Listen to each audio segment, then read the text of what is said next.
What is up, everyone, and welcome back to Pokemon Brilliant Diamond and Shining Pearl. Last episode we made it here to Pastoria City, home of the 4th gym, but before we go take on Crasher Wake, we're actually going to be checking out the Great Marsh, and if you guys are excited for another one, make sure to smash that like button down below. I am very excited for the Great Marsh because this is actually where we're going to be getting our next team member, and this is basically the Safari Zone of Sinnoh.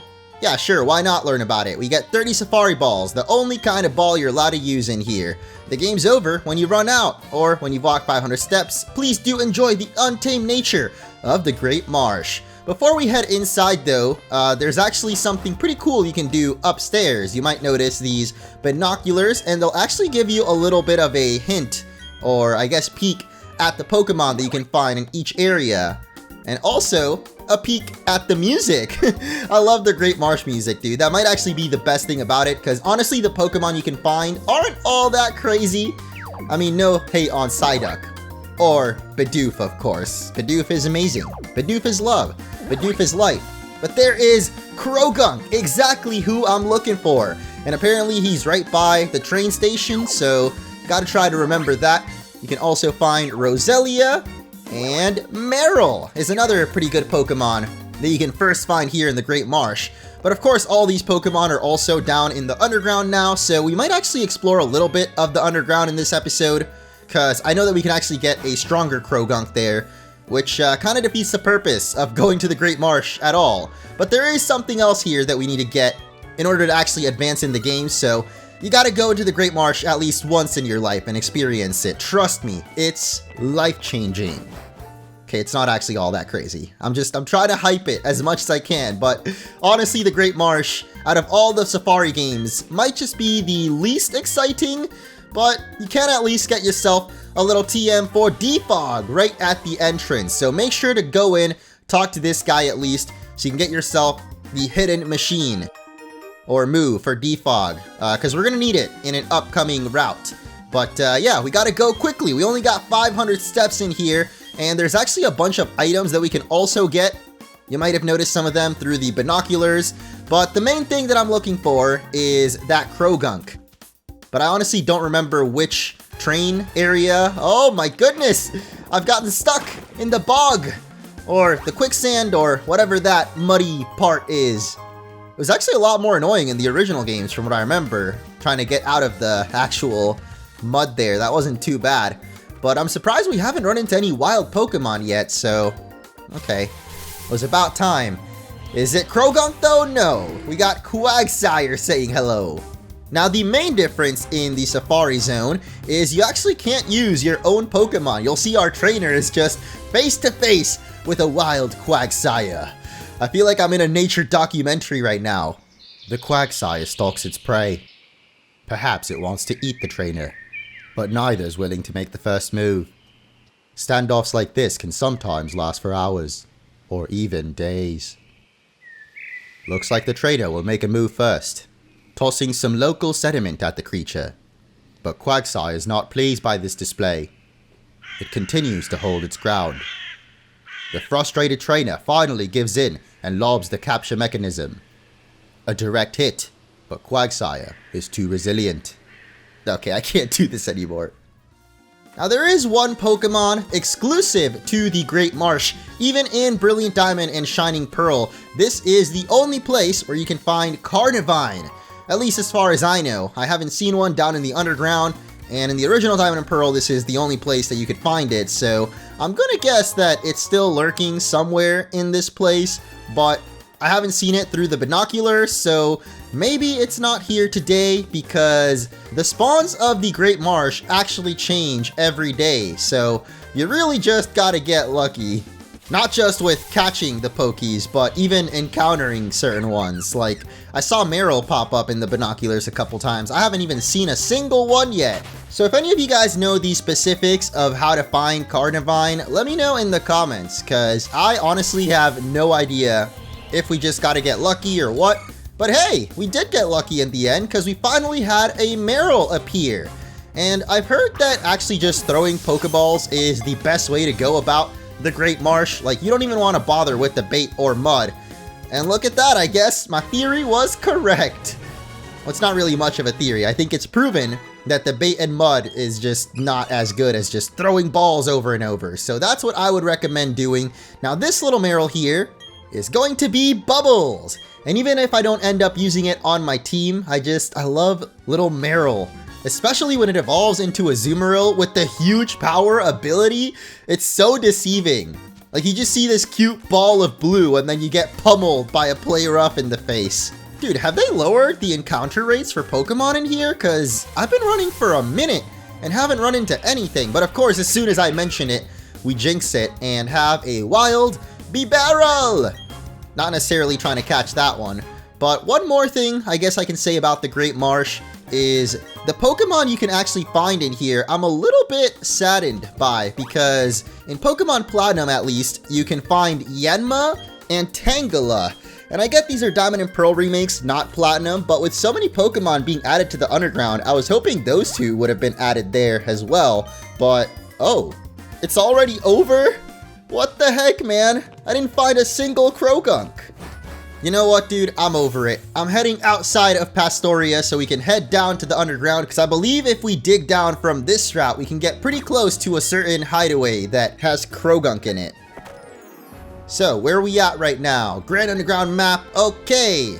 I'm going to try to actually make my way to this big old square that you see over there. But we might as well dig up a couple treasures along the way. And if we just so happen to get people to grab all 40 Digletts, then that'll be even better. Oh, look at that! Apom is here now! So once you've got the TM for Defog, like I said, that's when Apom and even Munchlax could potentially start appearing here in the Spacious Cave hideaway. So if you ever enter a cave that looks like this one, just know that Munchlax and Apom can both potentially spawn in there. Ah, the Diglett bonus has been activated! And I see so many little digging spots down this way. So before we head into the big hideaway, I'm going to try to actually hit all of these up before the time runs out. And I've actually got a little bit more info now. I think the Diglett bonus actually lasts for 4 minutes. It might last a little bit longer though when you're online. So basically we've got 5 minutes to try to dig as many. Hey, there we go. Nice statue right there. As well as an icicle plate. Okay. Didn't realize you could find Arceus plates down here too. But more importantly, we've got an electric statue for Pikachu! Nice! I know some people were confused about those being called shiny statues and maybe increasing the chances of finding shiny Pokemon, but that is simply not true. The Diglett bonus can actually affect shiny rates. So in the hideaways, you're more likely to find a shiny Pokemon when you have the 40 Diglett bonus. However, those statues do not affect shiny Pokemon at all. It just increases the chances of finding Pokemon of the type of the statue. So if you place that Pikachu statue in your base, there's a higher chance of electric Pokemon spawning in the hideaways, which could be pretty nice if we're trying to find an Elekid. I mean, I actually already had a chance to catch an Elekid earlier on, and I turned it down. But now, I don't know. I'm starting to rethink it. Like, I don't know if I want Luxray on the final team. I kinda tempted to use an Electivire. And the good thing about the Underground is the Pokemon actually scale to your level, or rather how many badges you've got in the game. So even if we caught Elekid now, it'd still be around the same level as the rest of our party members. Alright, we got a grass statue this time, and a nice and green Roserade. Beautiful, beautiful. I think we can squeeze in one more dig before the Diglett bonus is done for, and yes, nice. Alright, so we're finally getting a little closer to the hideaway where I've been wanting to get to this whole time. The Big Bluff Cavern, what is this? What a bluff, dude, this is totally not what I was expecting. I thought this was gonna be a swampy cave, not a freaking desert. I don't want no more Geodudes or Gravelers. Though I think there is actually, oh, a Scyther. But also an item all the way around. We can wrap around and grab a Shockwave. Is that a giant Bastiodon? Wow, I actually never noticed that before somehow. Even though I've definitely been down in this hideaway, I didn't realize it was Bastiodon's face. But that's really cool, dude. It's like actually a fossil Pokemon, so it makes sense to find its big old fossilized face buried deep down in the earth. Oh, yo, Hippopotas! What's good, dude? That's cool. I mean, I already caught one of them last episode, so you know what? I guess we're gonna head back up, because this is not what I was expecting at all. So I'm gonna head over to Jubilife, and we'll try to dig down from here. I'm surprised it even works, because we're standing like on concrete, so I don't really know how we're gonna be able to shovel our way through that, but, you know, we've seen crazier things in Pokemon. And here we are in a different area of the underground, or at least I think we should be, in the bottom left corner. Oh my goodness, this isn't where I wanted to be either. I want to get to that big square, which I think is the Swampy Cave, but I'm pretty sure we can also find some smaller swamp cave biomes over here, so let's just explore a little bit and run right into a Machop. Okay.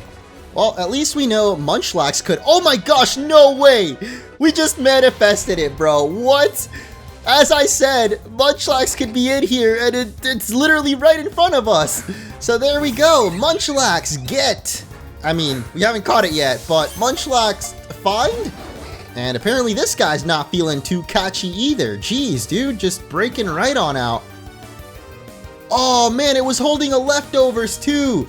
That would have been so good, dude. He just flung it at us, so now even if we catch it, it will no longer have that leftovers item. Alright, Benny, it's all up to you, buddy. I really want to catch this thing, actually, and Benny has Yawn, which can put the Munchie to sleep, and then maybe make it a little bit easier to catch, hopefully. Got 5 Dust Balls on me, and I believe they do work down in the underground. I mean, I don't see why they wouldn't, considering it's all caves down here. And I guess, yeah, that definitely works out, because we've got the Munchlax. And that's going to be a lot of experience, actually, for catching that dude. Benedict, learning Double Edge? What? I didn't even know Togepi could get that move. Okay, I mean, I guess I'll get rid of the Peck. Probably weren't ever going to use it, even when we evolve into Togekiss eventually. I don't think Peck would be the strongest, really. What? He's asleep even in the Pokedex entry? The Big Eater wolfs down its weight in food once a day, swallowing it whole with almost no chewing. And I've got a perfect nickname for you, bro. It's literally me. Go to the box. There's gotta be a Swampy Cave somewhere around here. And I see the Diglett bonus is about to happen again, so might as well wait for it. Oh, yo, looks like this guy is digging right now. So does that mean I can dig with you? Oh, what?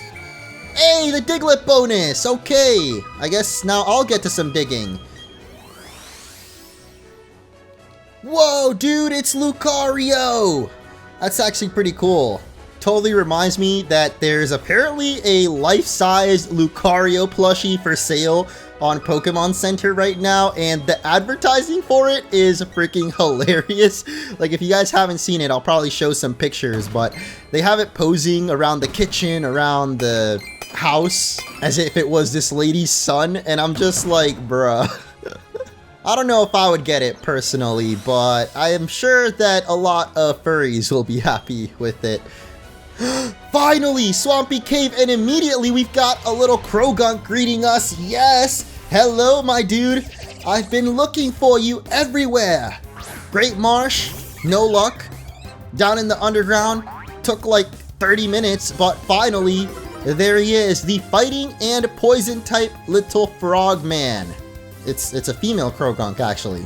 Well, if the Quick Ball works out, then we'll definitely add this to the team, or at least try to, and it looks like it will work out, because boom, Quick Ball, just too good.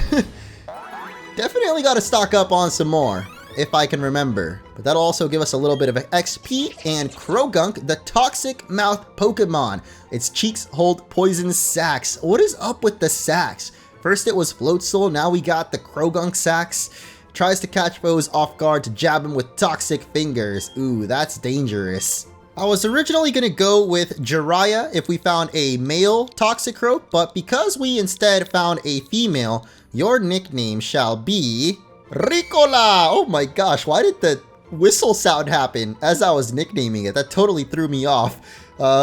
I suppose that nickname could use some explaining, so allow me to step outside and back in to reset the Pokemon and maybe even find a shiny, you never know.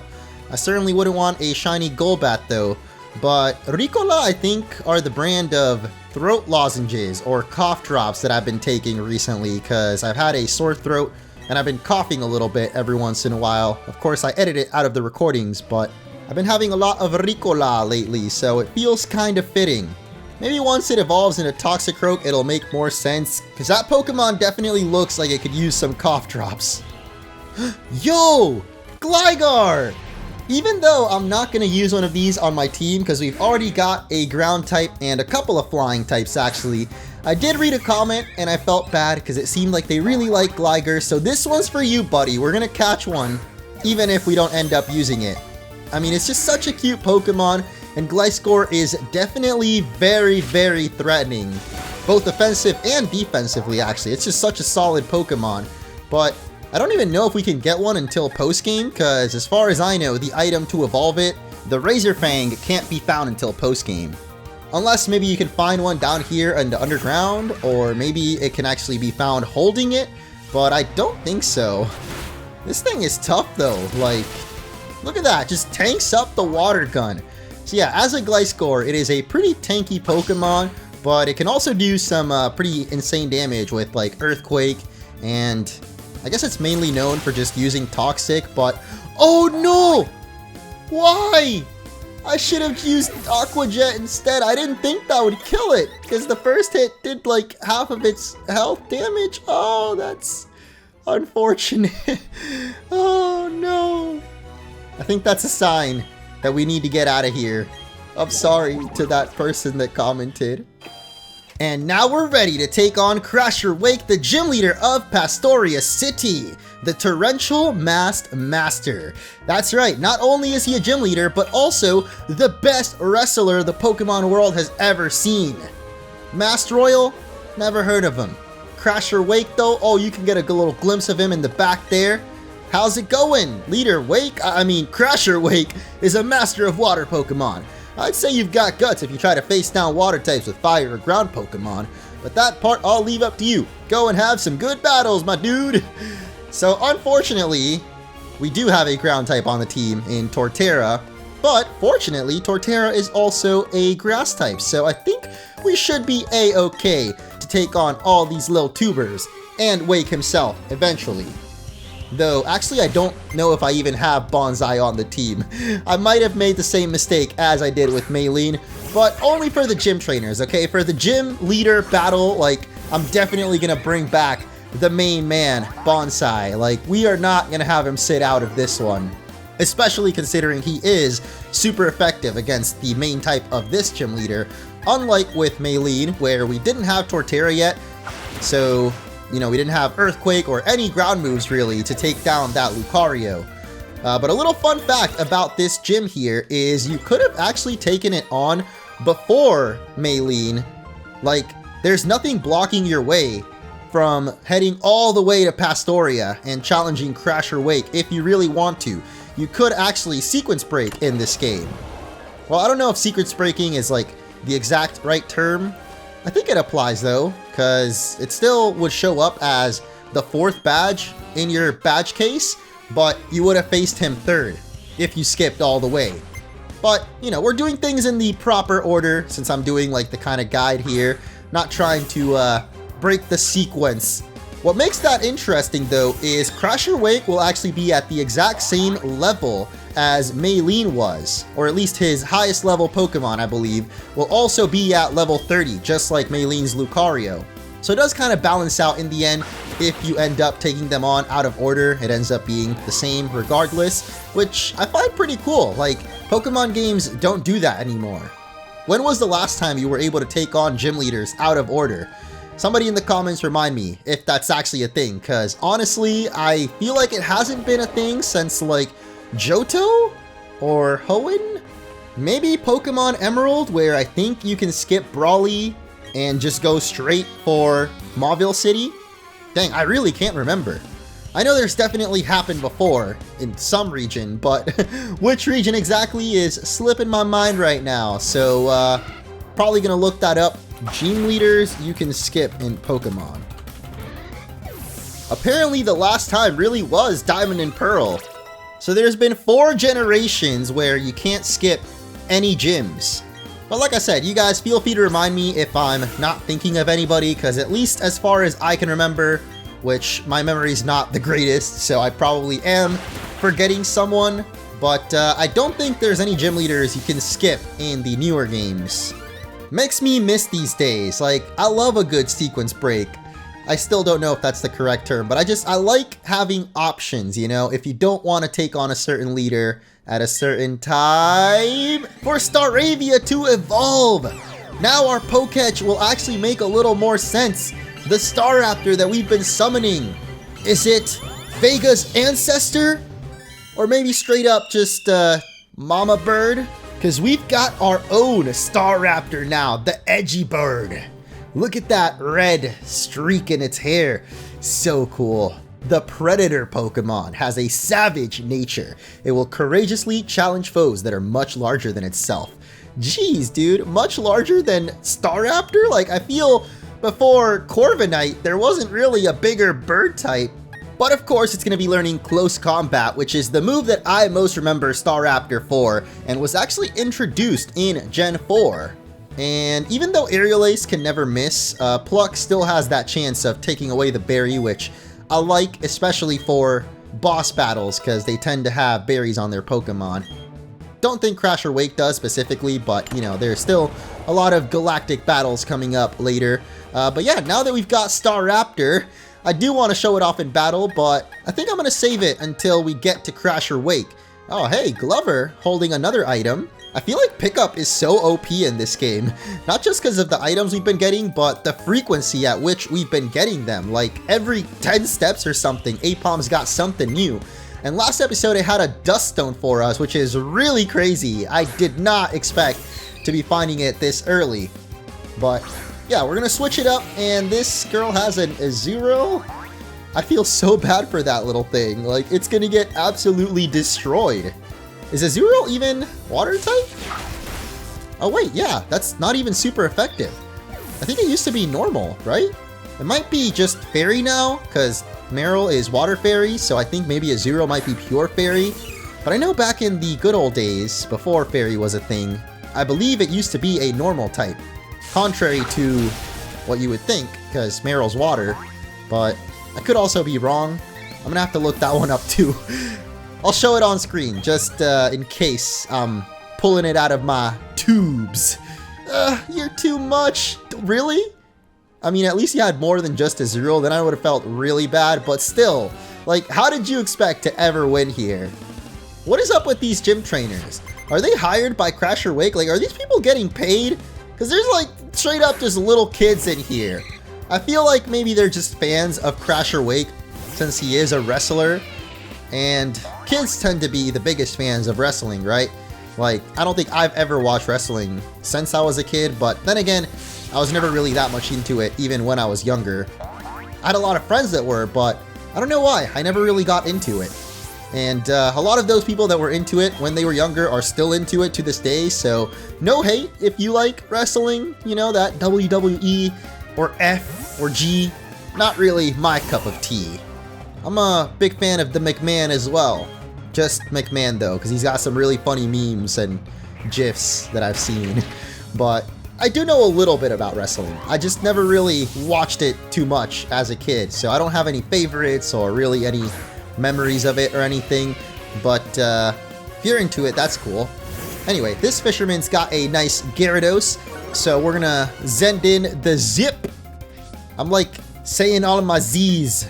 S's with the Z's, cause Zip just makes me want to zzz.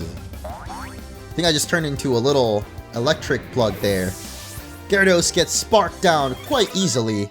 And Toots, there we go, 32, caught up to the rest of the team. Bonsai, wait a minute, Vega's actually the highest level on our team right now. Oh my goodness, when did that happen? Remember the days when I was saying that Vega wasn't even gonna be a main member of the party, and now it's actually the highest level? Like, that's kind of crazy. I don't remember exactly how to do this gym puzzle, but I'm guessing we gotta lower the sea level some more, and then maybe go all the way across, squeeze through there, and we should be done. Yep, this is the final trainer. Like the raging sea, I crush down and wash away everything before me. I like the rhyming, buddy. I kept it going a little bit for you there. We got Sailor Samson. What a name, dude. The alliteration with the shellos. You see that, dude? That's so many S's. Sailor Samson sent the shellos. Oh, wait. It's broken because shellos isn't an S sound. It's a sh sound. So never mind. Bro, I'm so dumb. Shellos isn't even a ground type, so we totally could have just gone for Spark. Even the game was telling me that it was super effective, but I didn't bother reading because that's another feature that I'm not used to seeing because it never used to be a thing in the older games. I think in the more recent ones, though, it's been a staple, like since, I want to say Sun and Moon, but maybe it was Sword and Shield that really made it big, but I feel like I remember it also on the 3DS. But anyway, yeah, now the game actually just straight up tells you when a move is super effective, as long as you fought that Pokemon once, which I've seen a couple of people talking about on the internets that they should change. And yo, speaking of change, we got the Blue Shellos. That is the West Coast version, I believe, or maybe it's East Coast, the other coast that we haven't been to. So yeah, I guess it would be the East Coast Shellos is the blue, and very good. I definitely like the design of that one a little more than pink. But at level 33, Zip will be learning the Volt Switch right on time, dude. I like it.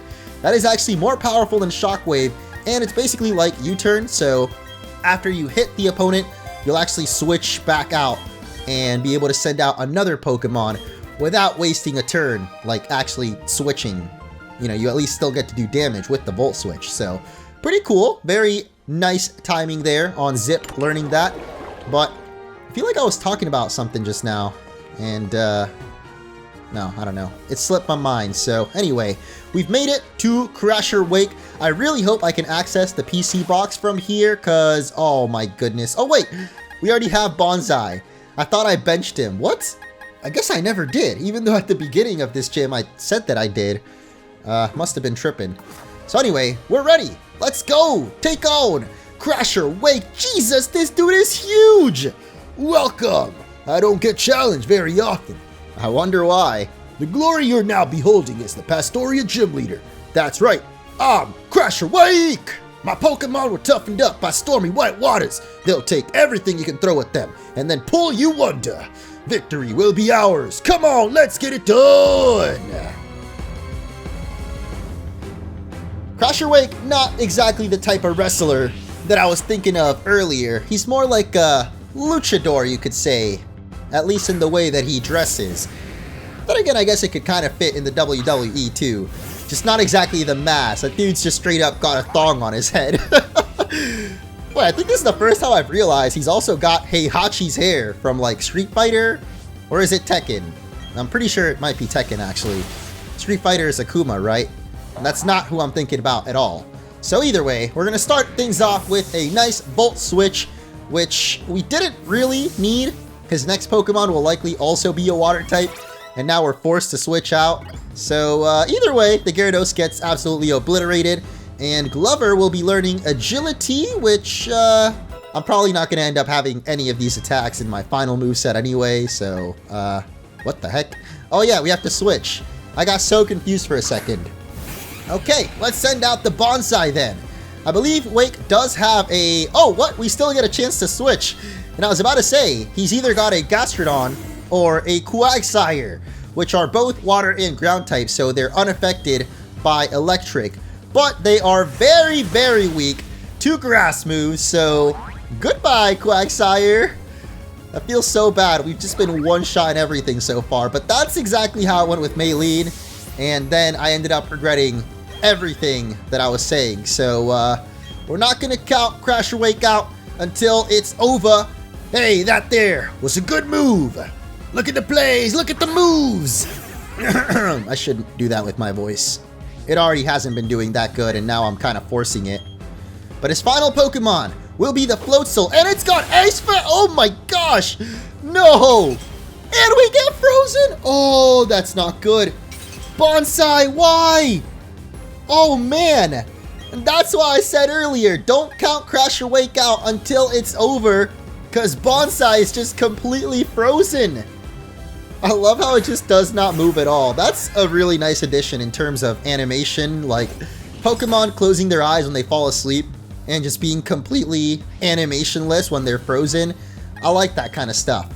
But anyway, it's a Floatzel on Floatzel battle right now. And thankfully ours is a little bit higher level, so we're going to hit that Brick Break, and it's going to hit the Bite.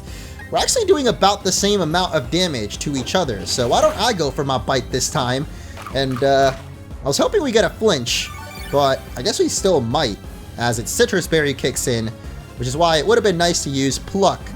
And even though we don't get a flinch, we basically did. This is where it gets exciting! What, you like losing? Is that what you mean? Because that's what's about to happen, bro. I don't know what exactly is about to be exciting about this Bite coming. Okay, he's still living, but so are we. And just to make things interesting, let's wrap things up with Super Potion? Alright, never mind. This battle's gonna last a little bit longer. I was gonna disrespect with the Aqua Jet, which still would have done enough to finish it, but now it definitely isn't. So another Bite coming your way. Oh my gosh, you're going for the Aqua Jet now. But Toots is too good. We're in a pinch, but it's okay, Toots. I'm gonna get you out of there in just a second. Definitely not sticking around. And I'm expecting another... I might actually go for Aqua Jet again, but probably Bite. So let's send out Toko.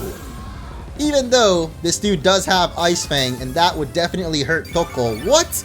Another Super Potion? Bro, what is this? Okay, well, I still want to use Toko anyway, and I'm sure that we can tank at least one Ice Fang, right? Alright, that definitely hurt. But at least we don't get frozen, and no crit? Oh man, if that was a crit, we actually would have finished it. Oh wait, do we have Sucker Punch? No, we do not. Oh well, well. Things definitely did get more exciting. Crasher Wake wasn't lying, but I feel like it's partly because I made things a little more interesting by switching out to a different Pokemon. And now we're going to bring out the OG, Zip. Hit him with that. Oh god, please don't get frozen. That would really suck. Nice. Volt Switch, and you're out of here. Crasher Wake is done for. It's okay, you still got your wrestling career. Got a lot to look forward to in life, Wake. This ain't the end of the line for you just yet. Oh no, he seems to think it's gone and ended. How will I say this? I want more. I wanted to battle a lot more. We'll get another battle sometime in the future. Seems the Undertow pulled me under, but I had a great time battling with you. You've earned this.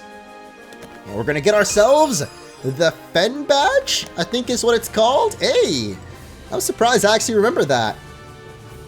Even though I don't even know what Fen means, but with it, we can use the move Defog from our Poketch. So it's a good thing we got that right before taking this man on back in the Great Marsh. We also get his stickers, and we get the TM for, I believe, Brine, which he only used literally once, right at the end with the Floatzel. Use it to end battles decisively. And that's it for Mr. Wake. The styles of battling and winning are as widely varied as trainers are. Do you want to know how I battle? I battle so I can say I had fun at the end, whether I win or lose. Yeah, all those Super Potions were real fun, dude. They did at least make the battle a little more interesting in the end, but we didn't take an L. I was really hoping we wouldn't lose to any other gym leaders through the rest of this playthrough, so that's at least one more down. We are halfway through the gym challenge of Sinnoh, and in the next episode, we've got another one coming up as we head back to Hearthome to take on Fantina.